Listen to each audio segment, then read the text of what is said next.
The Earth was once the center of the universe. It was flat.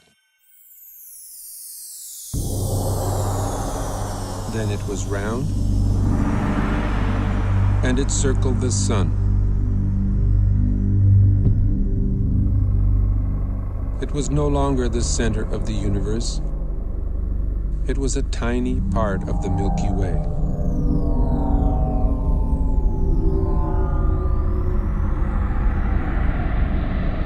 The Milky Way was the only galaxy, except it wasn't. It was only one of billions of galaxies floating in space without end.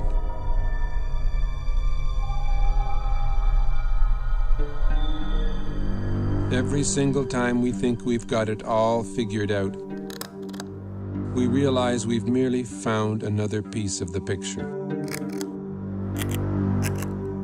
It is a big picture,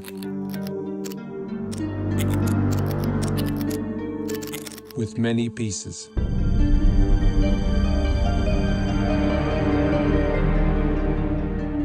Sir Isaac Newton was the first to state the law of gravity. Eventually, everybody agreed that gravity alone formed galaxies and stars and planets, and that gravity alone holds the universe together.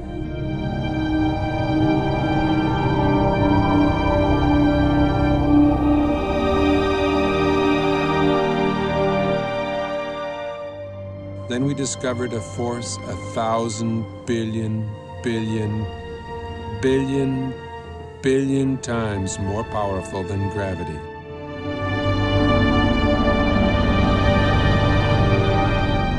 Until recently, we believed that the space between the stars and planets was empty, a vacuum. We now know it is teeming with charged particles.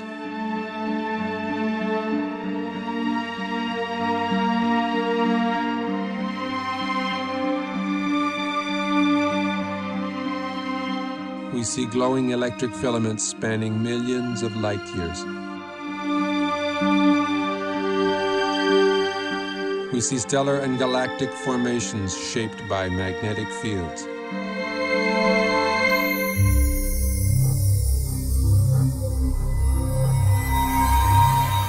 Only electric currents create magnetic fields.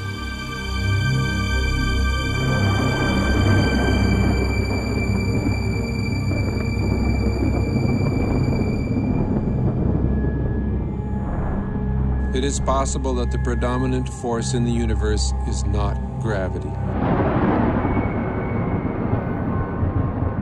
but something else.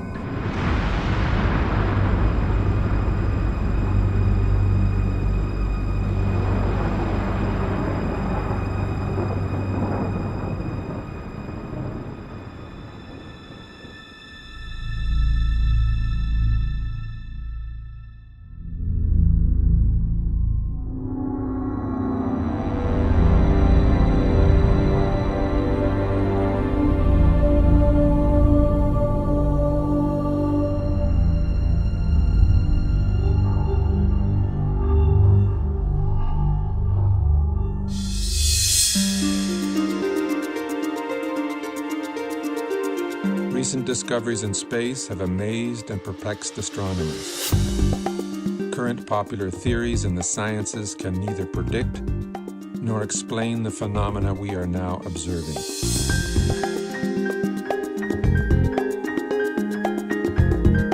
A new theory is being proposed. A theory which can both predict and explain the data coming back from deep space. Its implications are profound and affect all the scientific disciplines. It is in fact a synthesis of the disciplines. A synthesis which has already led to discoveries that link modern astronomy, leading-edge plasma physics, and ancient mythology.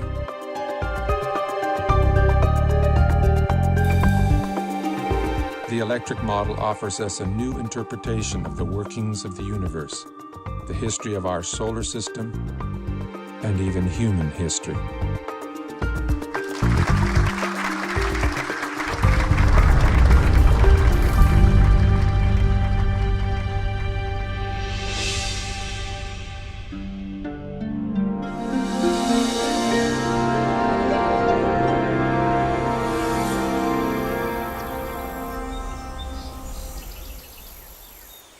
The rise of science was a triumph over mythology, over magic and superstition. That's why the word science today implies reliability. The word myth means fiction, not true.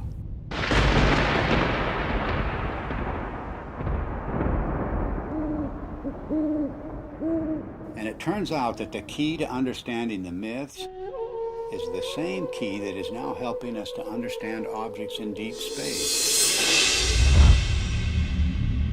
to understand the workings of the physical universe. That key is electricity. It was 33 years ago that I first began to wonder about these preposterous stories told around the world, what we call world mythology. What was it that provoked this incredible outpouring of human imagination just a few thousand years ago, just before the birth of the first civilizations? I came to a radical conclusion that the myths arose from extraordinary natural events. Our early ancestors witnessed things in the sky that are not seen today. The events were awe-inspiring, both beautiful and terrifying.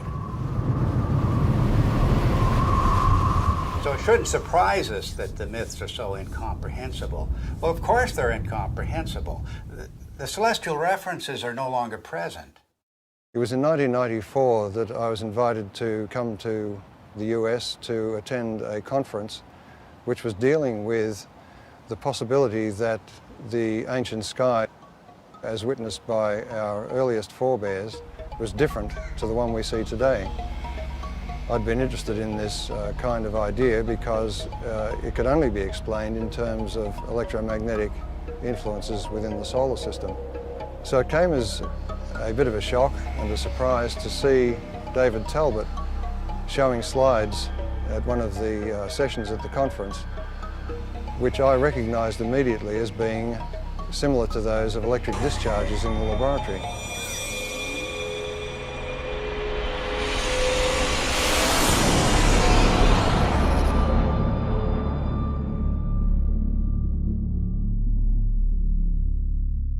It was wonderful for me personally to come to my first Cronian meeting and hear Dave Talbot, and I still want to see some of those slides that he showed again and again and again that explained the white crown of Egypt and the rest of these things that he showed us, all from mythology, all from thousands of years ago.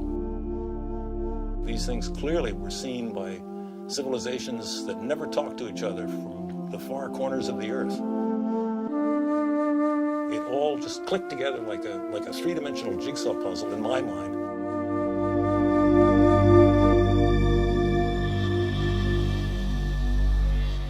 A breakthrough for me came when I realized that many different cultures spread around the world use different words, different symbols, different myths to describe precisely the same formations in the sky. The Ouroboros, or celestial serpent biting its tail, for example, occurs on every habitable continent, but it has no ties to the world we now observe. Like all of the archetypes, it is part of an alien sky. A cosmic column rising to the center of the sky, holding aloft the wheel of heaven.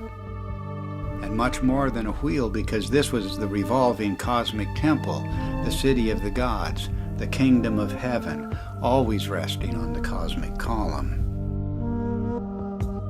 Then there's the image of the four rivers or pathways radiating from the center of the sky out to the boundary, the rim of the wheel.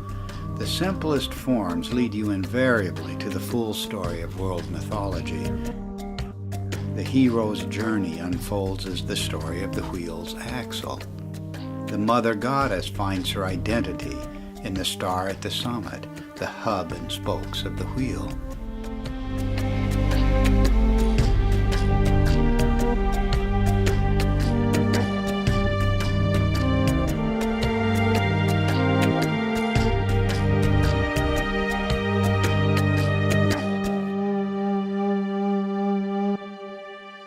From childhood on, I've always had a deep interest in mythology, and I remember that as a child I was trying to draw up genealogies of the gods as provided in Greek mythology, and I soon found out that it didn't work. Nor did anything else in mythology seem to work. There was no singular fitting explanation that would make sense of these stories. So I basically laid this whole subject to rest, and I didn't look at it for many years. Until I came across the work by Dave Talbot and Everett Cochran mainly, whose articles were real eye-openers for me. And as soon as I began to read these articles, it became clear to me that we were really looking here at a very important key to the unlocking of myth. And the recent findings provided by plasma physics are capable of providing that key. Based on the results we have seen so far in Dr. Perret's investigations with petroglyphs, which he matched successfully to laboratory experiments involving plasma, it has now become crystal clear and I think undeniable that the morphology of plasma as it manifests itself both in the laboratory and in space can account successfully for the major themes in mythology. To find the true meaning of the myths, we follow a forensic approach. The purpose is to expose the points of agreement between the different cultures, because here at the level of the archetypes, everything is unified. There are no isolated themes of myth at the level of the substructure. This is like a holograph. Follow one archetype and its links to other archetypes, and you will find one story told around the world.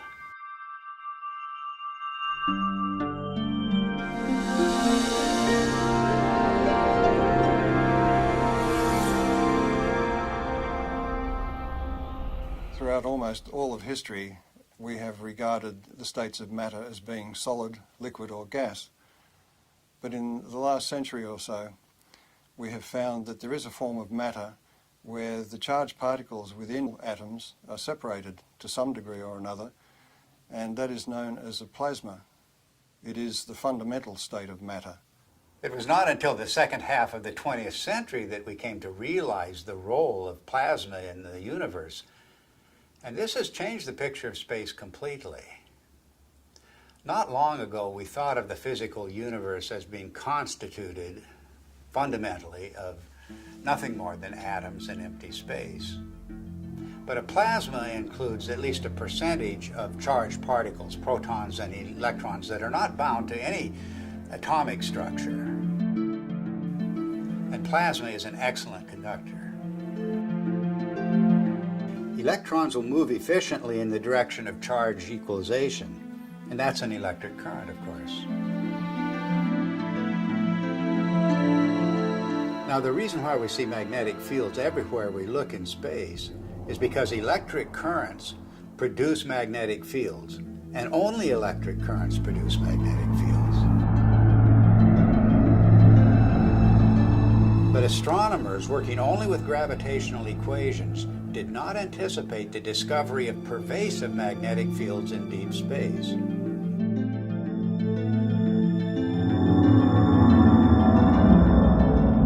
Electric currents also account for the abundant filamentation of space plasma. First, the electric currents produce the magnetic fields. Then these fields confine the electron flow to narrow paths. Such current paths or filaments are called Birkeland currents, named after the pioneer Christian Birkeland. They are typically braided just like the twisted wires of transmission lines on Earth. Well, that's their role in space, to conduct electricity across vast distances, creating the astonishing structures we observe in every direction. None of these structures were anticipated by gravitational theory, and none are indicated by the behavior of neutral gases in a vacuum. In any theory of the universe, plasma is extremely important because it has been found since the space age that it makes up 99.99% of the visible universe. So our inexperience with it on the Earth's surface is rather crippling when it comes to trying to decide on a cosmology to explain the visible universe.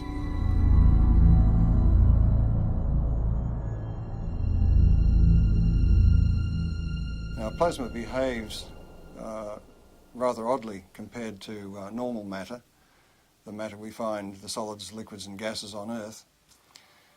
If you look at a novelty plasma ball, you will see that it forms these bright filaments that dart all around inside the globe. And if you look closely at them, you'll see that they're actually twin filaments twisted together. In other words, nature finds it efficient to be able to transfer energy over a distance by twisting two pairs of filaments together. And this is a characteristic of the way plasma carries electric currents in space.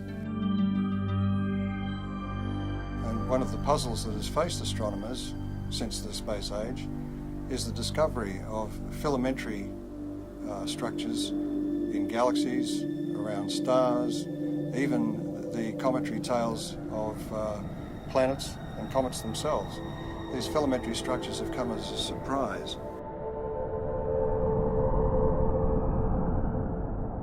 We now have plasma physicists who are doing important experiments in laboratories around the world, and one of the virtues of plasma experiments is that they can be scaled over an enormous number of magnitudes. In other words, a discharge phenomenon that may be seen in the laboratory that occupies only a few centimetres can be scaled up to the size of a galaxy, and you will see the same structures. Now, this introduces a new area into cosmology where we can do experiments on Earth which can verify our ideas, our theories about how the rest of the universe works. Some of the natural consequences of electrocosmology are the patterns that we see, both in the laboratory and in the sky. A very good example of this is the work of Dr. Anthony Peratt, who was a graduate student of the very famous Hannes Alfvén, who was really the father of electric cosmology. Peratt simulated on a supercomputer using just a cloud of electrical charges and a magnetic field, just using the laws of electrical science, not using anything to do with gravity. He simulated what looked like a spiral galaxy. And the interesting thing is that Peratt's spiral galaxy in the laboratory had exactly the same rotational properties as the real spiral galaxies that we see in the sky do.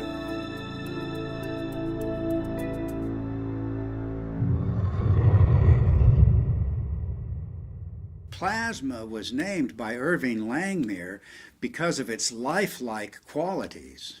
In other words, the similarity to blood plasma gave rise to the term plasma now used in the sciences.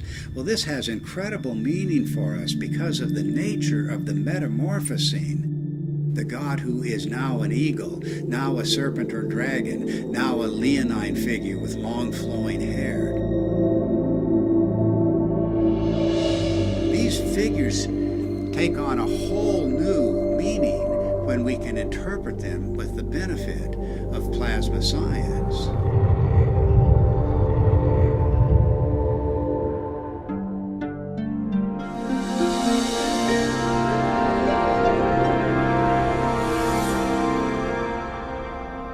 The new instrumentation that was developed in the space age expanded our ability to perceive things, perceive facts. We could now see things in the entire electromagnetic spectrum instead of just the narrow sliver of visible light. What you're seeing is the actual moment of deploy there when we take the switch to deploy, and it's so quiet. And we had sensors that were out in space. We were freed from the geocentric and anthropocentric order that had prevailed before.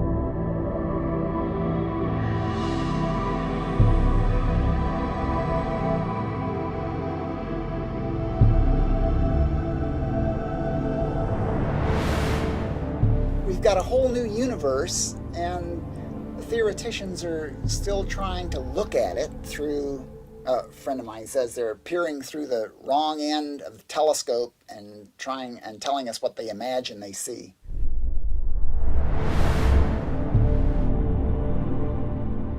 Modern cosmology gives us a rather disconnected view of the universe. In other words, we are separated star from star by vast distances. Light takes a long time to travel between stars and across galaxies, and therefore we look upon ourselves as isolated and disconnected. The electric universe takes a different view. It says that we are part of the sun's environment, electrical environment, and the sun is a part of the galactic environment. And the galaxy itself is strung, like all galaxies, on huge electric currents flowing through the universe.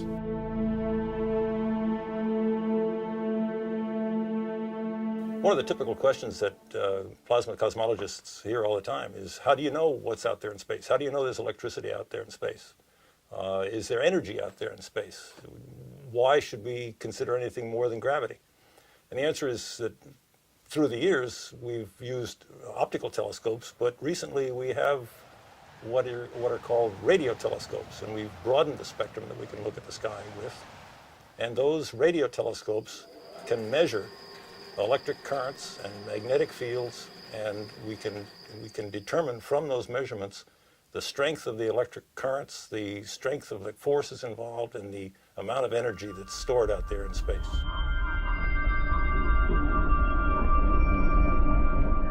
The two major pillars of modern cosmology are based on the theories of relativity and quantum theory, and yet, as Einstein himself noted, the two are incompatible.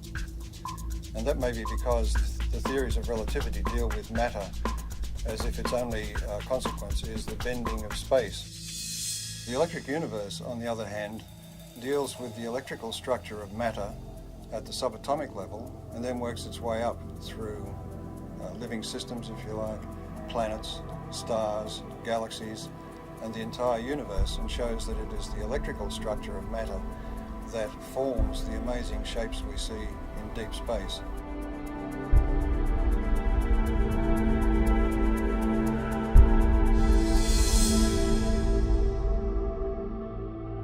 We can demonstrate the existence of these currents flowing between galaxies and between stars by the presence of the magnetic fields they generate. Magnetic fields are threaded through space at all dimensions, within the solar system, on the surface of the sun, between stars, and within galaxies, and even between galaxies.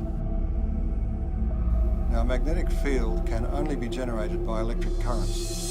So in other words, to continue that magnetic field for any length of time requires that there be electrical power input into those magnetic fields.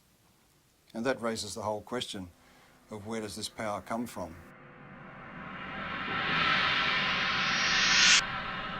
Modern cosmology is highly mathematical. In fact, we were joking before about the idea that the only people who understand cosmology are professional cosmologists. The basis of cosmology, really, if you hunt for it, lies in Einsteinian relativistic mechanics. And when Einstein promulgated his ideas, he totally and completely ignored anything electrical. And so the modern cosmology, with all of its ideas of omega and expanding universe and inflation theory and the Big Bang and all the rest of it, are predicated on a foundation which ignores almost half of man's knowledge about the way the universe works, which is electricity. It may sound like I'm dismissing Einstein and his theories of relativity out of hand, but we have to give Einstein credit for his integrity in pointing out that his theory did not meet his requirements, and that is that his theory had to be tied back to some form of reality. And there is no explanation as to why matter should curve space to give the effect of gravity. He felt that quantum theory, being a probabilistic theory, divorced cause and effect. And this is one of the things you cannot do in physics, is divorce cause and effect. Otherwise, you might as well give up and get a real job. But this is a puzzle that dogged Einstein through his later years, to the point that his followers tended to go off and use his geometrical explanations to conjure up things like black holes and neutron stars and so on, and the expansion of the universe and the Big Bang, without referring back to Einstein, who, with great integrity, said he wasn't satisfied with his explanation.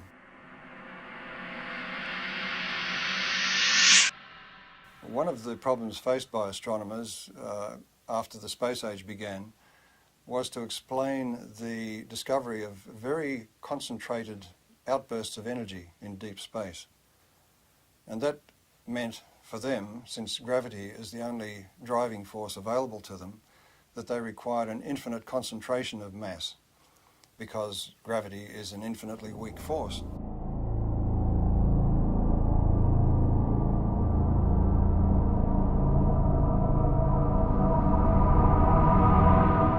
The black hole, as Wheeler originally visualized it, sucked everything, including light, in, and so therefore it was invisible. So he could postulate its existence, and we couldn't see it. And because we couldn't see it, we couldn't prove that it wasn't there.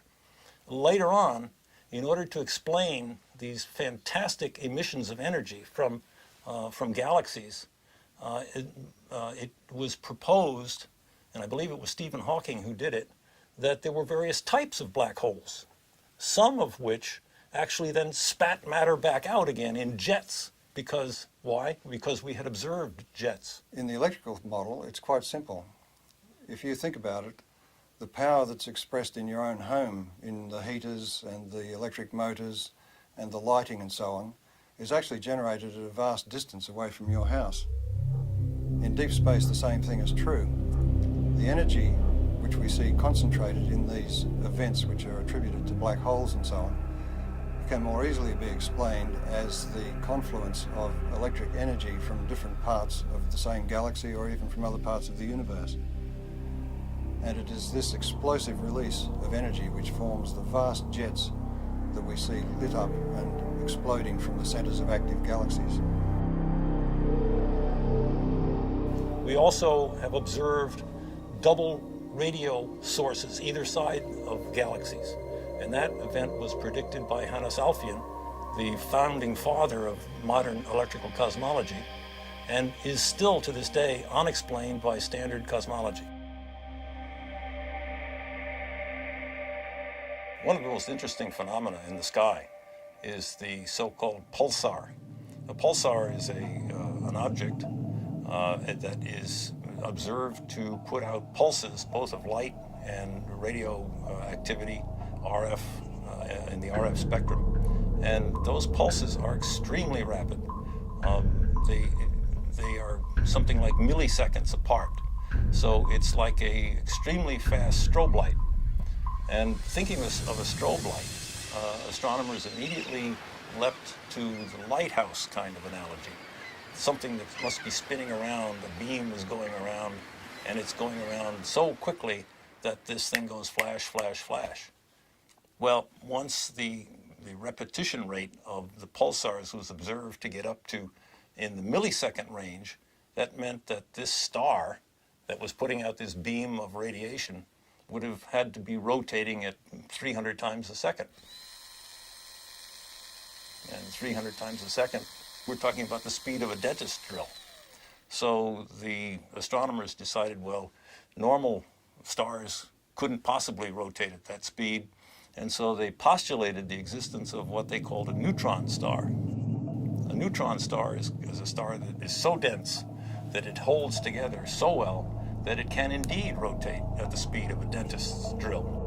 Well, the problem is that in nuclear chemistry, we know that you can't pack neutrons together that densely. They will all fly apart instantaneously. There's a principle called the island of stability in nuclear chemistry that absolutely prevents that. So here again we have the standard astronomers or astrophysicists going directly against another well-developed science.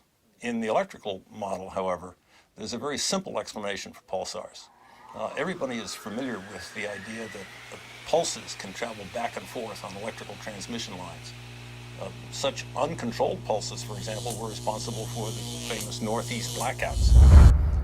A similar effect can occur between two binary stars connected by a plasma.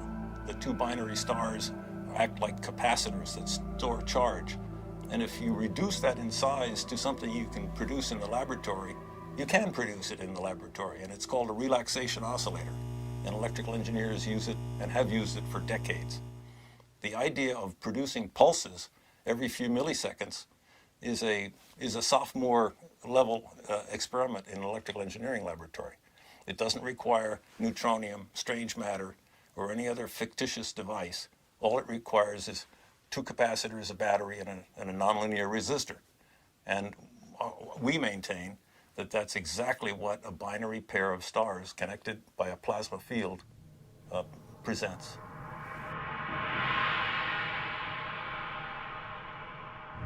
A typical ion in the solar wind, hydrogen nucleus, moving about 20 kilometers per second, which is relatively slow for the ions in the solar wind, in the magnetic field of the sun, experiences potentially magnetic forces that are something like 10 million times the strength of the gravitational force on that same ion from the sun.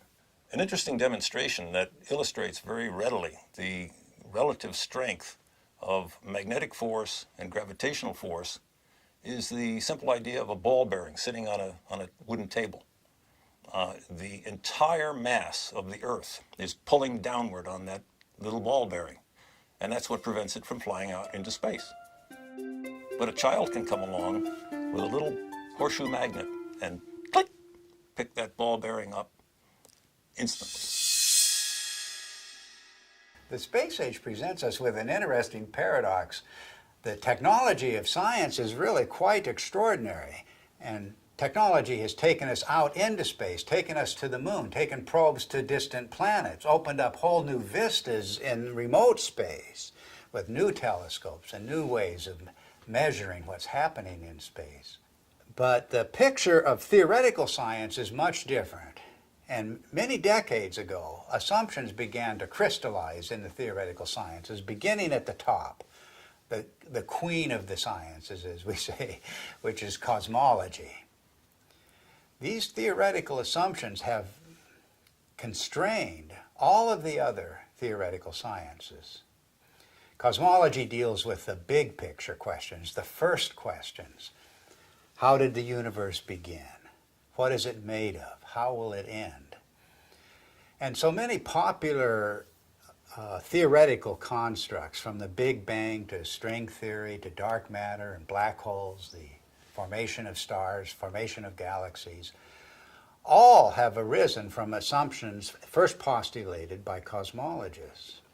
At the same time, these assumptions have defined boundaries for other theoretical sciences, working down from astronomy and astrophysics to the space sciences, solar theory, even Earth history, even human history, have all been confined by these boundaries established by the queen of the sciences, cosmology.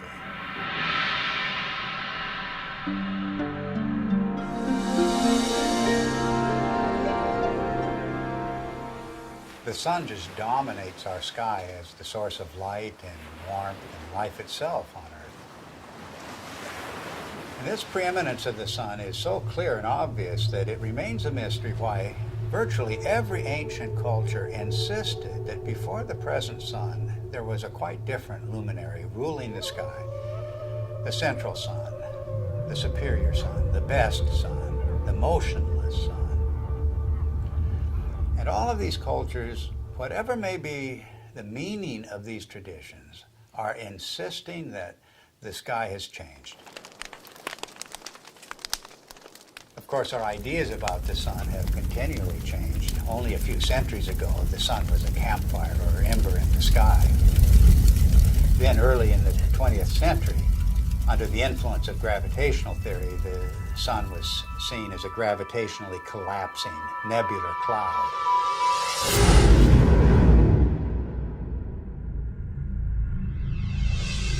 In the atomic age, astronomers began to visualize the sun in terms of a nuclear furnace hidden at its core. But now we're in the age of plasma science, with discoveries of the electric currents in space. And it's inconceivable that these discoveries would not change the picture of the sun again. Plasma cosmologists have been able to demonstrate experimentally and also in the supercomputer that galaxies are an electrical phenomenon, which raises the question about stars, and in particular our own sun, which is the closest star to the Earth, of course. Any theory of the sun has to explain how it could continue to burn for billions of years and also explain its present size. based on its known mass. And of course, as soon as nuclear energy was discovered, it was grasped immediately as the energy source of the sun. But all of that assumes that the sun is disconnected and an isolated body, and that it must consume itself over its lifetime to provide the heat and light that we receive from it. But if the sun is connected to the rest of the galaxy in an electrical sense, it doesn't require to burn itself at all. And the energy that we receive is actually being received from the galaxy, and the sun is acting as a focus for that energy.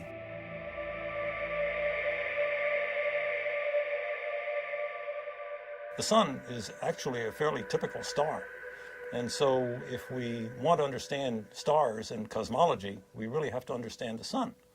And the standard model of the sun, so-called, that astronomers are so very proud of these days, really doesn't explain very much about the sun. Why is there a corona in the first place? Everybody knows about the corona, the beautiful corona that we see during solar eclipses. Why is it there? It's clearly an electrical phenomenon.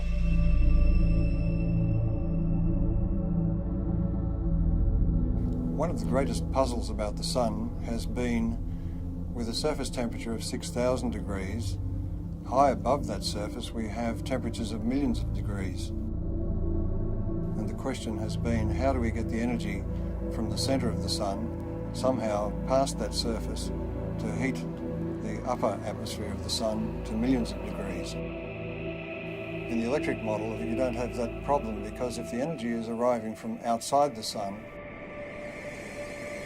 the first place you expect to see that energy expressed is above the sun in its tenuous atmosphere. And that is the place where particle acceleration occurs, and the apparent temperature goes very high indeed, up into the millions of degrees.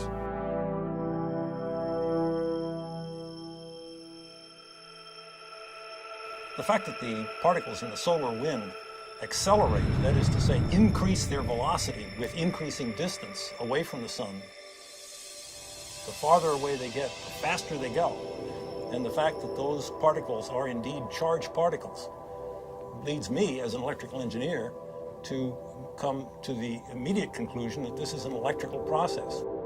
In the solar model, think of the sun as being a positive anode, very high voltage body that obviously would emanate an electric field. And if you put a charged particle in an electric field, it will accelerate. That's the way we accelerate particles here on Earth. It's the way every physicist and electrodynamicist has ever increased the velocity of a charged particle, is put it in an electric field. One of the features we observe on the sun, which have no business being there, according to the standard model, are sunspots. The most significant thing about a sunspot is the fact that the center of the sunspot is dark. And if the sun is trying to radiate energy from its core into space, we should expect that it is bright.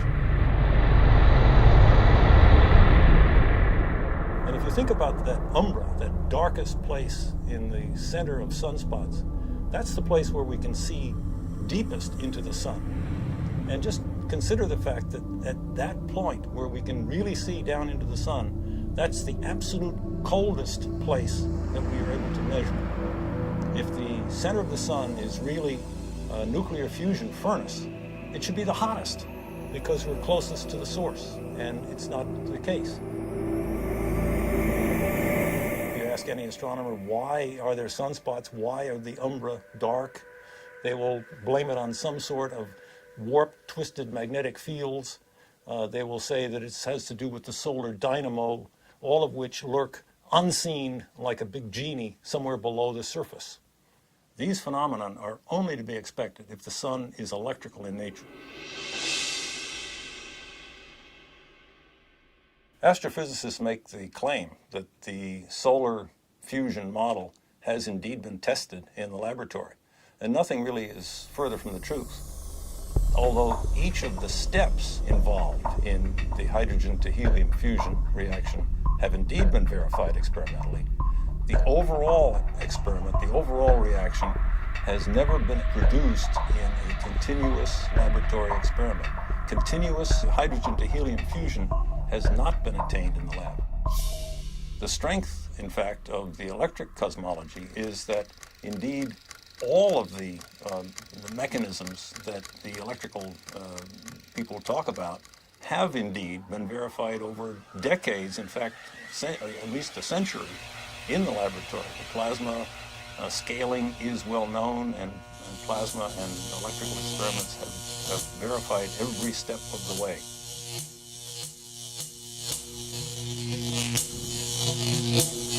There are any number of observations that have ad hoc present explanations, but really have no explanation in the standard model, and are natural consequences of the electrical model.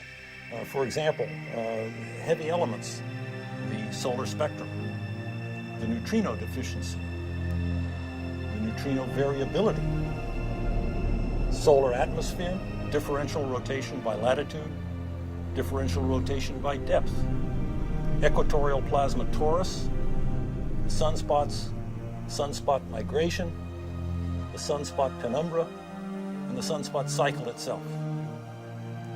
Magnetic field strength, the even magnetic field, helioseismology, the solar density, and the changing size. All of the observations that in that list are natural consequences of the electrical sun model. Standard astronomers tend to pass them off as being inconsequential difficulties that will eventually someday be solved. I maintain, and so do our colleagues here, that these are not inconsequential, but are rather death blows to the solar fusion model, because they are important. They're not secondary. They're primary falsifying observations for that failed nuclear fusion model. What I find so fascinating about the electric model of the sun is not just that it's a challenge to long-standing theory, but that it opens the door to the ancient world, to an electric sky. The electromagnetic phenomena that we now observe on the surface of the sun and in the vicinity of the sun are direct pointers backwards to the plasma formations that were seen above the ancient sky worshippers.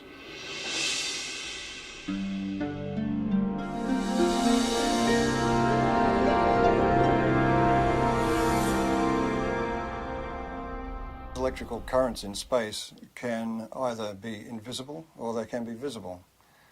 If they're very diffuse, in other words, there's very little energy per cubic meter, they will be invisible. But where that energy becomes concentrated, it will begin to glow. And we see this kind of thing in the ion tails of comets, for instance. Where the energy becomes very concentrated, we begin to see arcs and sparks, if you like. Electrical discharge phenomena.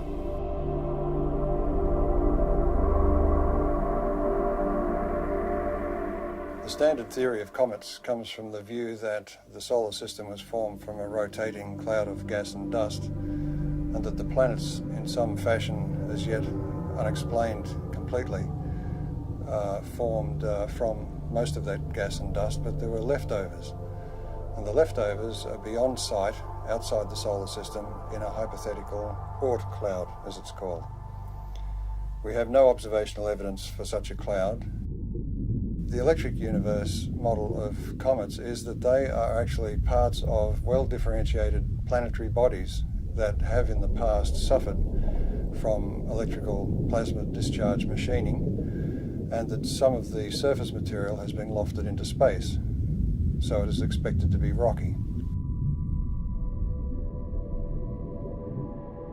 The second thing is that because comets trace an elongated orbit, both away from the sun and towards the sun, in that trajectory, its charge changes, its voltage changes.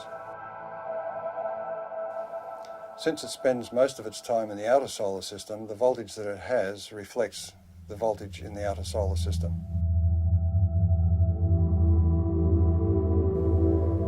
But as it hurtles towards the sun, as it enters towards the Earth's orbit, the voltage is changing rapidly, and the comet has to respond to that by beginning to discharge. And that's where we see the familiar cometary phenomena of the coma and the various tails that it produces. This creates a very distinct difference between the two models, the standard model of a comet, which is supposed to be dust and ice left over from the formation of the solar system, and the electrical model, which says that a comet is an electrical body which begins to discharge as it enters the inner solar system. Ever since we've begun to look at comets in close-up, and Halley was the first one that was observed by several spacecraft close-up, it was found to astronomers' surprise that the material coming off the comet was coming in discrete jets and seemed to be coming from what looked like circular areas on the crater. But the imagery wasn't sufficiently sharp to be able to tell exactly what was going on. This required the standard model to come up with an idea that maybe the surface of the comet is coated in black tarry substance or something which was preventing the material from just evaporating from the surface and forming jets as it burst through the surface. But when later images were looked at as we passed other comets, it was found, to astronomers' amazement, that they were seeing very sharp relief. It wasn't like a melted ice cream, it was looking like a piece of heavily cratered rock. Now this fits the electric model of the electrical discharge birth of such a body. In other words, there's very little distinction between an asteroid and a comet other than its orbit. It was in this context that I looked at Comet Tempel 1, which was chosen as the target for an impact. And the idea was that the impact would create a small crater which could then be photographed by the passing spacecraft, and we could determine whether the material was ice or dust or rock based on the size of the impact crater. It seemed to me that if this comet was a charged body, there would be several other effects that were unexpected. Principally, as a metal copper object approached the comet, there should be an electric discharge to that copper projectile. In other words, there would be an initial flash, and then there would be the impact itself. And the impact, I suggested, would be far more energetic than was expected, because it would tend to concentrate the electrical discharge in the area of the impact, and also it may change the nature of the jets nearby. So it was with great interest I awaited the results of the impact and watched it on television. Before the impact, the astronomers in the assembled control room were worried that they wouldn't see anything, that the impact would result in a very small puff of dust, and that would be the end of it. So when the impact occurred, they were surprised by two things. One was that there was an initial flash followed by the main impact, which was so energetic that some of the sensors were almost swamped, and the passing spacecraft was unable to achieve its primary aim, which was to photograph the crater. A part of the surprising brightness of the dust released from the impact with Comet Tempel 1 was due to the fact that it was so intense and so widespread. And one of the initial findings was that it seems to be very finely divided dust. Now this is the same thing that was found at Comet Halley, and it was a surprise then, so it's rather surprising that they are surprised once more. The point is that an electrical discharge on the surface will release material, dusty material, very finely divided. It's a technique that's used in sputtering of metals onto, for instance, astronomical mirrors. So this production of very fine dust is to be expected in the electrical model. But in the standard model, you are asking ices to evaporate or to sublimate, and in doing so to drive off pre-existing dust grains. So there's no way that the dust can be finely divided. It will be in its pristine state. So the production of this great cloud of very fine dust is rather inexplicable in the standard model. The electrical model of comets was driven for several people by Velikovsky's challenge that the solar system had electromagnetic forces to be taken into account. And one of the early pioneers in addressing this issue of are comets an electrical phenomenon was Ralph Jurgens. When he proposed the electrical model of the Sun, it implied that all bodies in the solar system must have, to some degree, a cometary appearance or a cometary effect associated with them.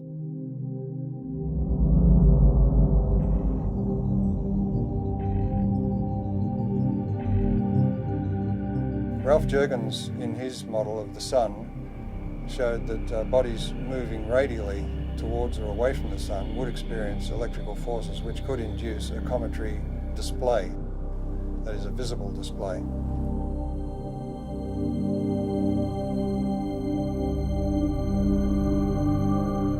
Also working in later years with Ralph Jurgens was Dr. Earl Milton, and he made some predictions and statements about the impact of Comet Shoemaker-Levy 9 fragments with Jupiter.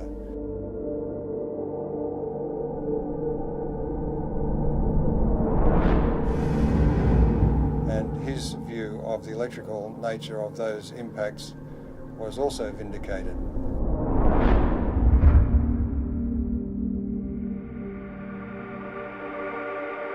In the electrical model of the solar system, anybody moving away from or towards the Sun at any great rate, for example like a comet, will experience electrical effects which result in a cometary appearance, and that could apply to a planet.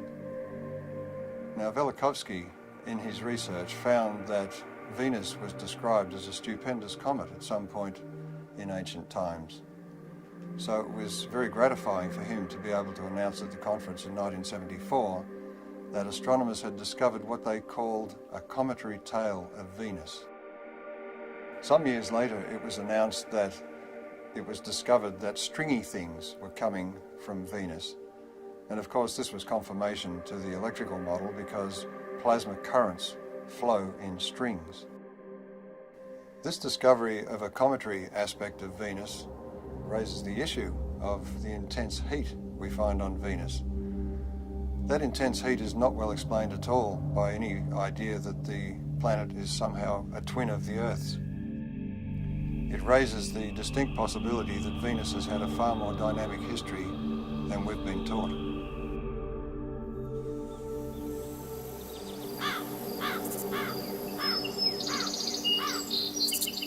Our ancient ancestors were obsessed with the comet. Let the slightest wisp of a comet appear in the sky and all of humanity was thrown into terror. But why was this?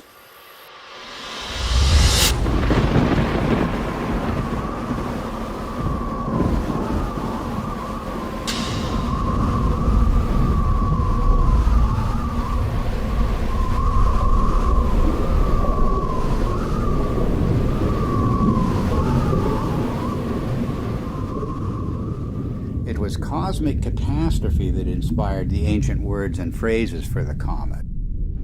The comet was the torch of the sky, the sword hanging over the world, the spiraling serpent or dragon, the spiraling sidelock or ribbon. The angry or lamenting goddess soaring across the sky, her hair disordered and blowing in the wind. Anyone exploring the roots of the ancient comet fears is going to run into the work of Immanuel Velikovsky, the controversial theorist who suggested that, well, there's a reason for the fears of comets around the world. We experienced this horrific cometary catastrophe. The world was devastated by a comet just a few thousand years ago. And Velikovsky went further. He said that not that long ago, planets appeared in the sky with comet-like attributes. In particular, he named the planet Venus as the great comet of antiquity. Both Walt Thornhill and I disagreed with many components of Velikovsky's reconstruction, but we also felt that Velikovsky had nailed certain principles that can help us to understand the early cultures. In particular, Velikovsky was correct in naming the planet Venus as the Great Comet. And the cometary language of Venus goes far beyond anything that Velikovsky himself published. In every corner of the world, the language of the comet and the language of Venus are identical. Venus as serpent or dragon. Venus as torch of the sky. Venus as long-haired star. Venus as bearded star.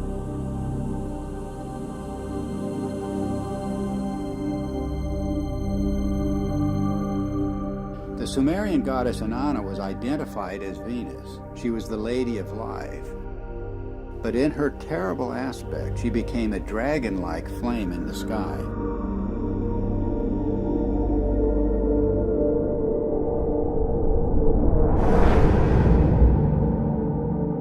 The texts say, like a dragon, you have deposited venom on the land, raining the fanned fire down upon the nation. Inanna became a roaring storm.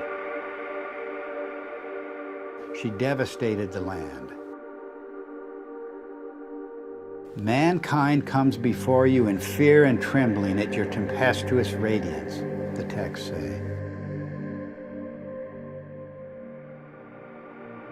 Inanna's Babylonian counterpart Ishtar was also identified as Venus.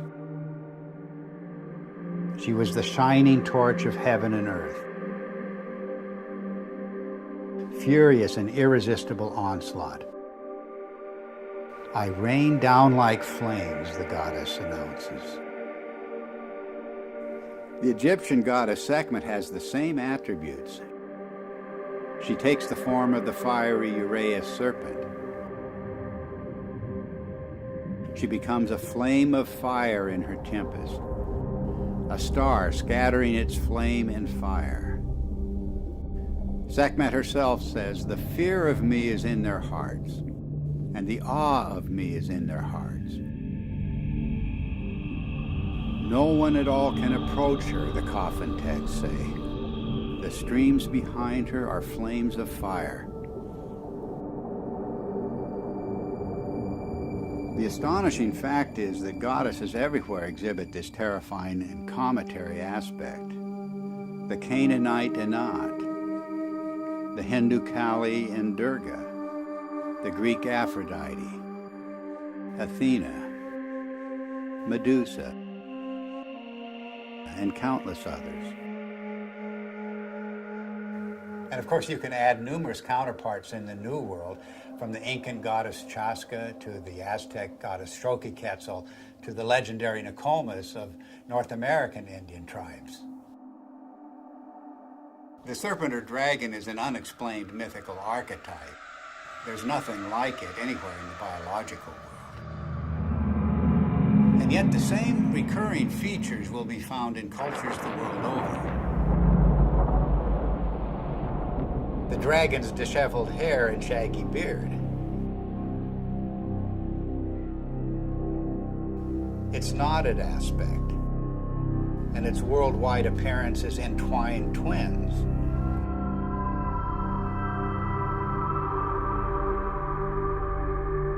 Its fiery or lightning-like emanations, and its effusive feathers.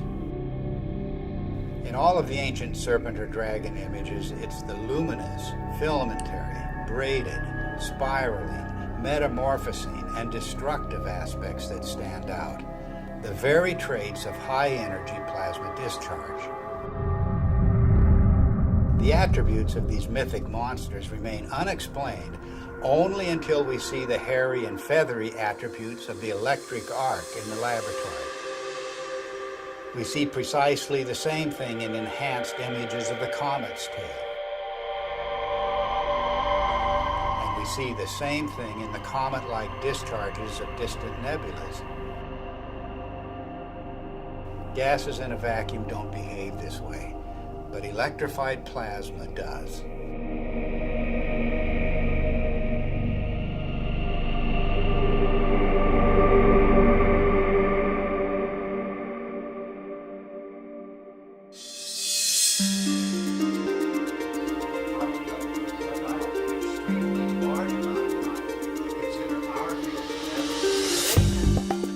The recent discoveries about the comet have astonished astronomers.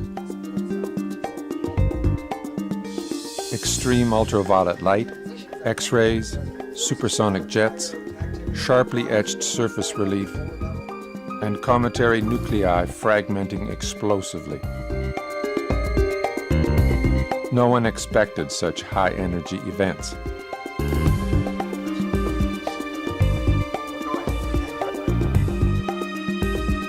The electric model proposes that the comet is a charged object moving through an electric field.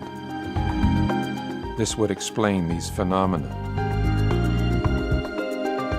But what is creating the electric field? Suddenly, everything changes. And we are talking about an electric sun, electric stars, an electric cosmology, and a whole new way of looking at how the universe works.